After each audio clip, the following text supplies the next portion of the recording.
In the distant future, amidst the vast expanse of the galaxy, House Orathon ruled with an iron fist over the star systems under the Grand Empire. Princess Lyria, daughter of Emperor Castor Orathon, was revered as a symbol of grace and power, destined for greatness among the noble houses. However, Lyria's heart belonged not to the opulence of her lineage, but to a humble soldier named Rafe, whose valor and kindness had captivated her soul. Their forbidden love blossomed in the shadow of the imperial capital ship, the Astralis. Within its labyrinthine corridors, they stole moments together, whispering dreams of freedom far from the shackles of duty and lineage. But fate, ever cruel, had other plans. One fateful day, the Astralis found itself under sudden and relentless attack by a coalition of rebel forces. Explosions rocked the ship as alarms blared, and the once impenetrable fortress trembled under the onslaught. Amid the chaos, Lyria and Rafe made a desperate decision to escape the doomed vessel and carve out a life together among the stars. "Rafe, we must reach the escape pods," Lyria urged, her eyes wide with determination and fear. "It's our only chance." Rafe nodded, his face set in grim resolve. "Stay close to me, my love. I won't let anything happen to you." Through smoke-filled corridors and past panicked crew members, they ran. The ship's systems were failing, and the cold grip of the void seemed to close in around them. Each step felt like an eternity as they navigated the twisting passages towards the escape pod bay.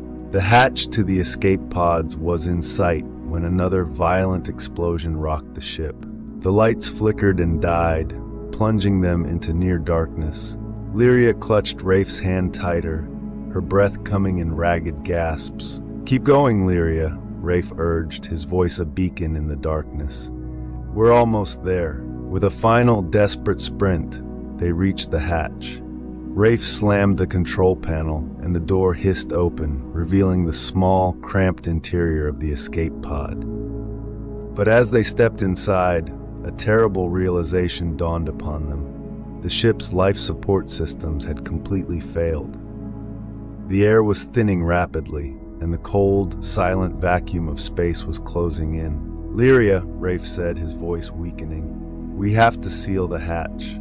We might still have enough air to reach a nearby outpost." Lyria, her vision blurring, nodded and stumbled towards the controls.